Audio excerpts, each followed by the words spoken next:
Frontline indices seesaw in a band even as mid-caps outperform in sectoral indices for banks and IT scale new yearly highs. FMCG and oil and gas are the big gainers, while healthcare drags today. The US FDA inspection of Dr. Reddy's key facility has drawn severe observations that could lead to a warning letter being issued. Analysts fret the stock slips on this concern. IREDA jumps on announcing the launch of retail lending. Subros leaps on a railway order and a mandate for AC cabins in trucks, while interest from the marquee investors, a tariff hike for Goa airport and financial closure for its Andhra Pradesh airport lift GMR airports. The Petroleum and Natural Gas Secretary meets with the Sugar Mills Association over ethanol production following the government's move to curb the use of sugarcane juice to produce ethanol in the 2023-24 season. ISMA President tells CNBC-TV18 the sugar production is in full flow and a positive outcome is expected by the evening. And the Supreme Court upholds the abrogation of Article 370 in Jammu and Kashmir as constitutionally valid and directs elections to be held in the Union Territory by the end of September next year. The Apex Court also directs the centre to restore the territory's statehood at the earliest.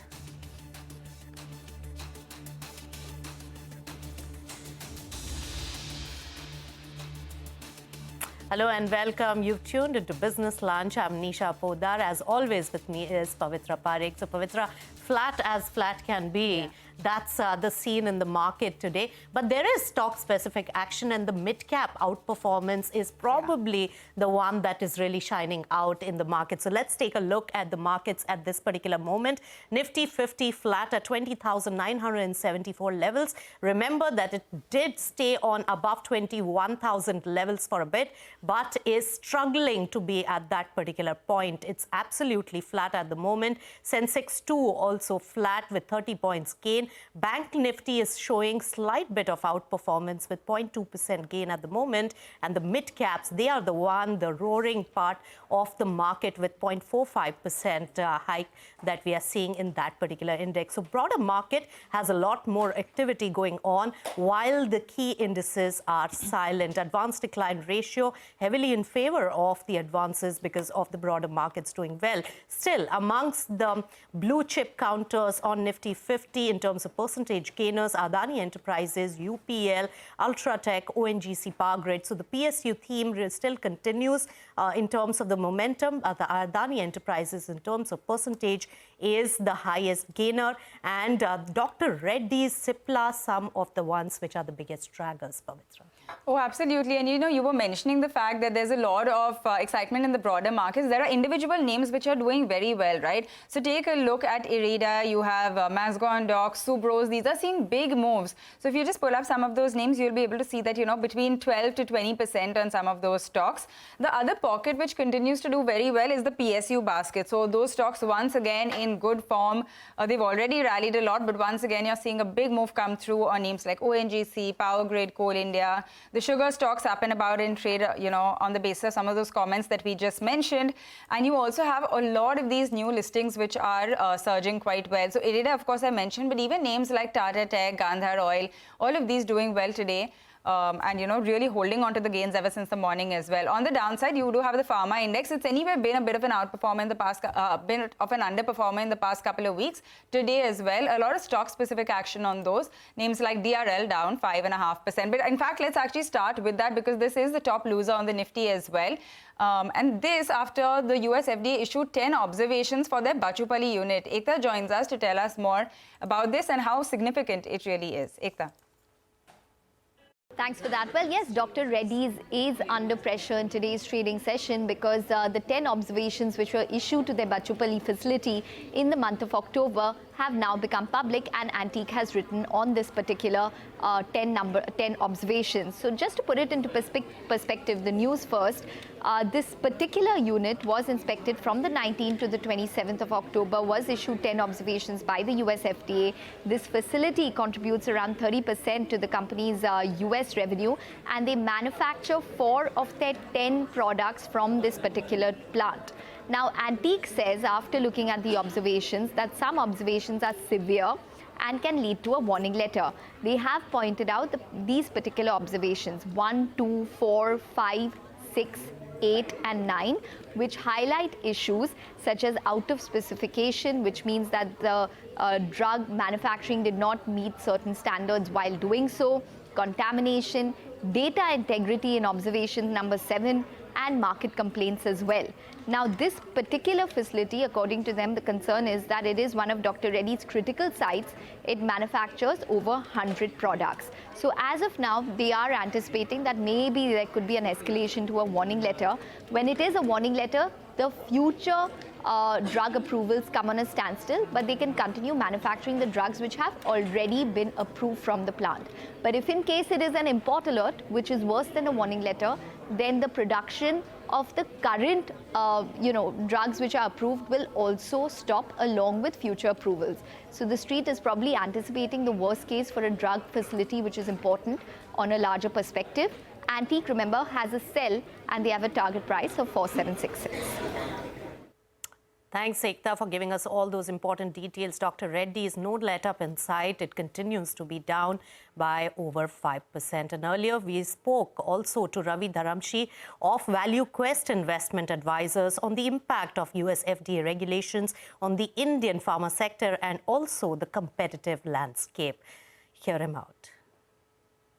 Yes, there are some issues with the FDA compliance, and the FDA tends to constantly keep increasing the bar. So I'm not saying that these are bad companies or there are lapses, of course, but the goalpost has also been constantly moving higher and higher. So won't blame the Indian companies too much. But the main problem over in the pharma space is not that they have US FDA compliance issues, but it is also to do with the fact that the competitive intensity has been tremendous in this space.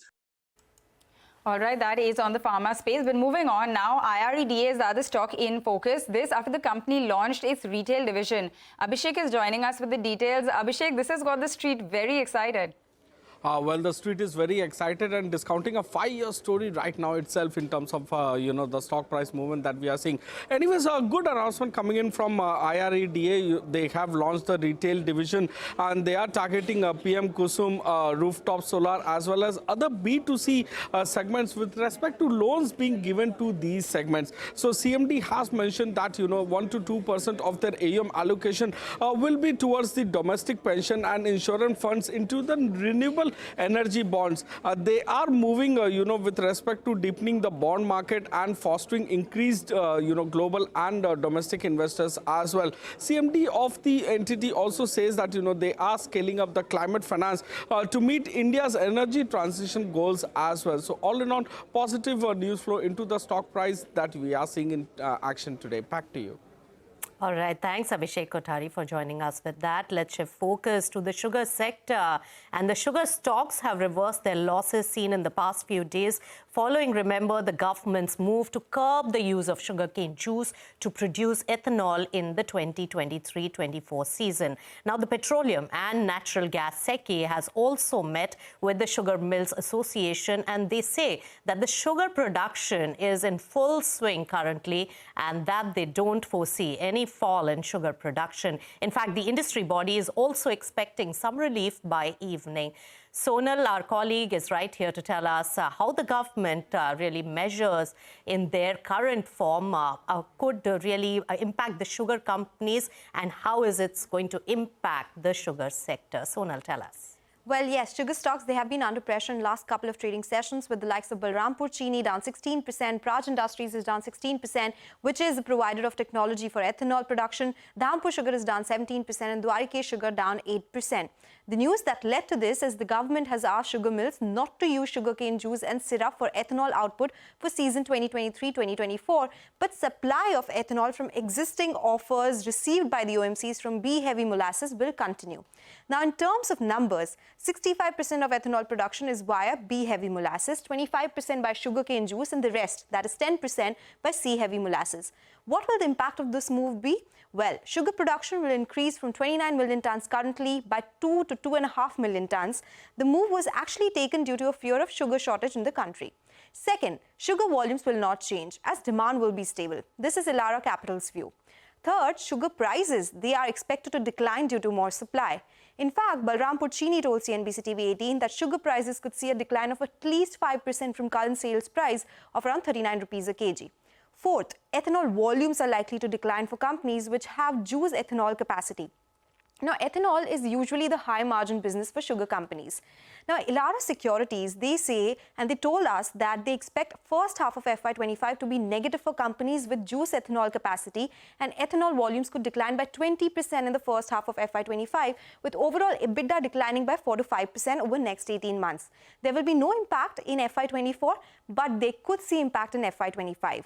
According to them, C-heavy ethanol and B-heavy ethanol have better margins, but they await to see the impact on operating leverage and also on fixed costs now that ethanol plant and the capacity will be lying idle.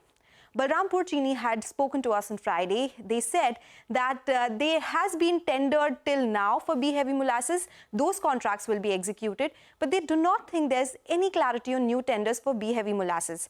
However, the company, like other industry experts, thinks it is a temporary move. And this is exactly what the Secretary, Consumer Affairs, told CNBC-TV18. He said that review is a constant process and they continue to preview production numbers. They have a meeting every week and they can change the number, the review or the decision if required. Domestic availability of sugar is the supreme criteria for the government, and stock at the start of the next season coincides with festive season, and hence they will track this.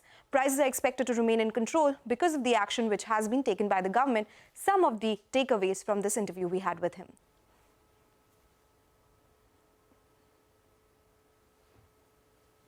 All right, Sonal, thanks a lot for taking us through all of those details right now. But let's also bring you a word from the Consumer Affairs Secretary, Rohit Kumar, who spoke exclusively to CNBC-TV18 to discuss the domestic availability of sugar. The domestic availability of sugar is the supreme criteria. So if we are satisfied that at the end of or at the beginning of the next crushing season, which also coincides with the festival season, if there is enough stocks available, that will give us comfort. So I think that's the primary criteria. The prices are not likely to increase. It will remain the same because of this action that has been taken as part of the decision. I think we constantly watch the production numbers, and because there were some weather concerns, so we are just being extra cautious. But the review process is constant, and 4 or 5 of us secretaries meet every Wednesday. So the review process is continuous, and if there is a data point or if there is a reason to change the decision, we can always do that. All right. On that note, we'll slip into a short breather on Business Lunch, onto a break. But when we return, we will tell you more about the retail participation, which has been heated up in both the mutual funds as well as the primary market. Stay tuned for that.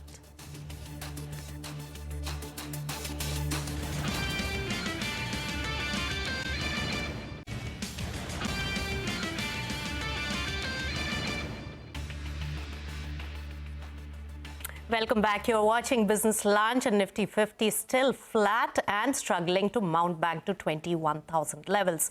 But remember that retail participation in the Indian stock market has seen growth and strong growth in the recent past, with both mutual funds as well as the IPO space really getting hotter. And Pavitra has moved across to the big wall to really compare the performance of both these segments. Pavitra, tell us. So mutual fund industry received a big milestone this month, getting to a total AUM of 50 lakh crores. Now, while that's a huge positive, here's a piece from Value Research that shows you the extent of the IPO craze among retail investors. We saw a total of 10 IPOs in November, and retail investors committed almost 5.5 lakh crore rupees to this. Now, granted, most of this money came back, right? But it is real money. It is money that investors were willing to put in. So let me take the most conservative calculations now. Money committed to IPOs early in the month, like Cello, like Honasa, it would have become available for Tata Tech and others, right? So I'm going to look at only the 5 IPOs that came for subscription together in that November 23rd to 24th period. So you have Tata Tech, IREDA, Gandhar Oil, Fedbank Financial, and Flair Writing. The total application for these 5 companies comes to 3.6 lakh crore rupees. Hold on to that number for a minute. Now I want to look at the SIP inflow. If you take a 6-month average, the past 6-month average, it's less than 16,000 crores, okay?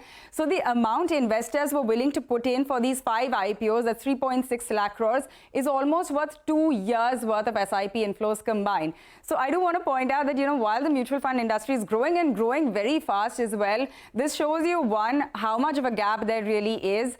2, the big appeal of these listing gains. And 3rd, because I want to end on a positive note, maybe the potential rise that we could see if even a part of this money moves to the funds. All right, very, very interesting research there. Thanks so much, Pavitra.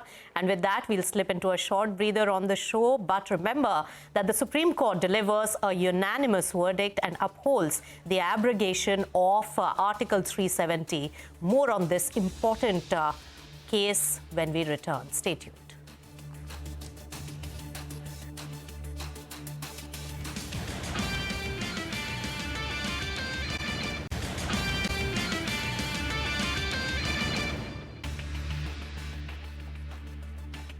Welcome back. You're watching Business Lunch. Now, the Supreme Court, in a landmark judgment, has upheld the abrogation of Article 370 in Jammu and Kashmir as constitutionally valid. Now, the Apex Court also directs the centre to restore the territory's statehood at the earliest. It's a big judgment. Ashmit Kumar joins us with all the details of this. Ashmit, tell us.